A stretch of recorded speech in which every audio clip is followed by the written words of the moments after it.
Hello everyone, welcome back to another episode of Jumbo Commander, and today we have a Commander review for the red cards of Kaladesh.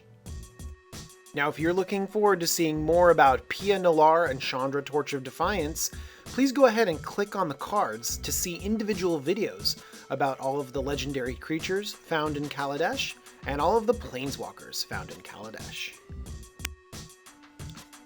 First card is Cathartic Reunion. 1 in a red, discard 2, draw 3. Man, card draw in red can be really tough, and this can just replace Tormenting Voice in many decks. People are also trying to dredge with this. I don't know if you can make that work, but it's definitely interesting. Renegade Tactics. Just a quick reminder that it's a sorcery that targets and says draw a card. Oh, hello, Zada. How are you? Do you like to draw? I love to draw cards. Yeah, Renegade Tactics. Fateful Showdown. 2 red for an instant that says, Fateful Showdown deals damage to target creature or player equal to the number of cards in your hand. Discard all the cards in your hand, then draw that many cards. I like abilities in red that deal with card draw. I think we don't have enough of them, so we really need to focus on cards that give us more card draw. I think that we should also keep in the back of our heads abilities like Psychosis Crawler, where card draw can be utilized and weaponized. But one thing we also have to keep in our mind is that Fateful Showdown is not card advantage. You have to play this card, and then you only draw cards equal to the number that you have in your hand already. So you're actually still down a card. It doesn't generate advantage unless you're getting rid of crappy cards and you know you're drawing better cards. We can manipulate that, but Fateful Showdown isn't card advantage in a neat little package. Actually, what I think about when I see Fateful Showdown is a recent card called Collective Defiance. Now, there's some differences, but I feel like the similarities are there. If you pay 4, Collective Defiance can get escalated. You can do 4 damage to a creature, 3 damage to a player, and then someone can discard their hand and draw that many cards. They feel very similar. Now, I was initially really excited about Collective Defiance and tried to slot it into my Nekusar deck, but it didn't really fit, and I have a feeling that Fateful Showdown's going to have that same weird slot. Now we should definitely look at these cards because, again, it's card advantage in red.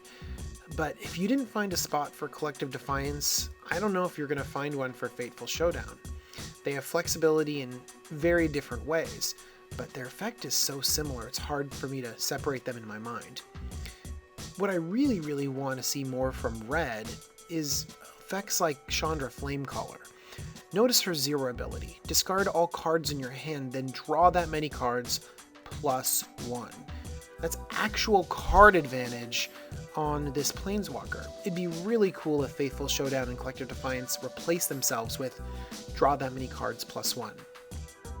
That might be a little bit broken, I don't know, but I'm hoping that we move more in the direction of Chandra Flamecaller than these other spells in terms of these cool wheel effects that we see in red. Combustible Gearhulk. Oh my gosh, I am so excited about these Gearhulks. I think they're so cool. They've clearly been built really well. I mean, they're not as powerful as some of the cycles from Magic's history, but that doesn't matter because these cards are interesting and they're artifacts, so they open up completely new synergies. Let's take a look at this Gearhulk. 4 red for a 6/6 first striking construct. Okay. When it enters the battlefield, target opponent may have you draw 3 cards. If that player doesn't, put the top 3 cards of your library into your graveyard. Then this guy deals damage to that player equal to the total converted mana cost of those cards. Now, I've been hearing a lot of people evaluate this card, and they've been doing it through the lens of one-on-one. Okay? This draw card or put it into your graveyard effect is a Punisher mechanic. And you're always going to be the one that's punished. I mean, they're never going to give you 3 cards. They're always just going to take a little bit of damage. But Commander is a multiplayer format. You have friends at the table all of the time. Hey, buddy friend, old pal, can I draw 3 cards? Why, thank you. That happens. And so Combustible Gearhulk can just be 6 mana, 6/6 for strike, draw 3 cards? Okay. You can also pick on a player that's at a disadvantage at the table. That player doesn't want to put themselves even more at a disadvantage, so instead they'll give you the advantage. You know, at a multiplayer game, you know, someone having 3 cards might not be that big of a deal, but you know, an opponent sinking down, you know, below 10, below 20 could mean that they're out of the game soon. So I think Combustible Gearhulk has a lot more possibilities in a multiplayer setting. Not to mention, this guy does put cards into the graveyard. I know what cards like that, cards like Duretti Scrap Savant or Goblin Welder, they love things in the graveyard. Oh my gosh, and they love artifacts, and Combustible Gearhulk is an artifact too.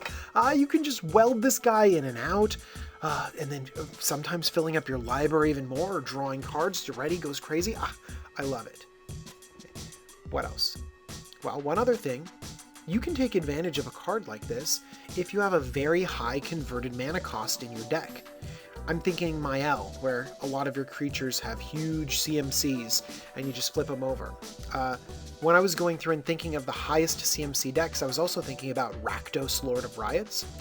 I asked my friend to send me his deck list, and his average converted mana cost of his whole 100 card deck was 5.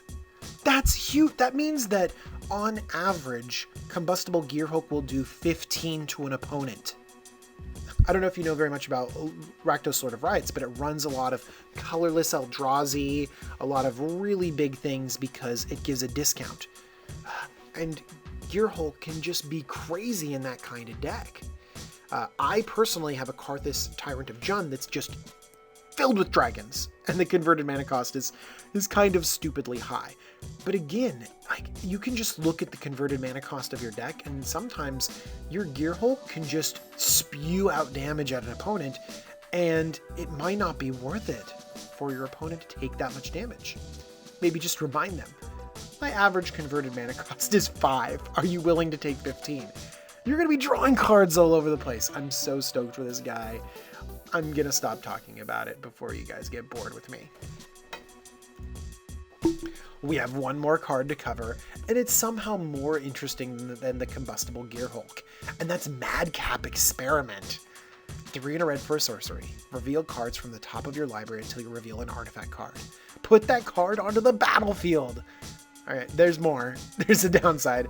Put the rest on the bottom of your library in a random order, and this deals damage equal to the number of cards revealed this way. So in Commander, you could theoretically cast this early and have it do like 90 to you, which would be kind of spectacular, I think. But there's one way that you could make sure Madcap Experiment never did any damage to you, and that's Platinum Empyrean. The spell resolves in order, so it will put it onto the battlefield, and then it will deal the damage to you. And Platinum Empyrean says, no, your life total can't change. So you can always Madcap for the Platinum Empyrean, and you'll never get hit. So, okay, I like this. I think I want to do more than just have a Platinum Empyrean. I want to put combo pieces into play. I want to put Blight Steals and other cool stuff. Man, I think that Madcap is going to have a lot of cool, interesting synergies going on. And I think that if we have a lot of effects like Scroll Rack or a top, we can kind of manipulate Madcap and, you know, really play around with this and cheat some huge artifacts into play. I'm really excited about this card. That's it for red, guys. We're really knocking these things out. I'm super excited for release of Kaladesh, and I hope you guys are too. Pre-release is coming up. I hope you guys have a really good time at pre-release. I know I will, and hopefully I'll see you guys next time.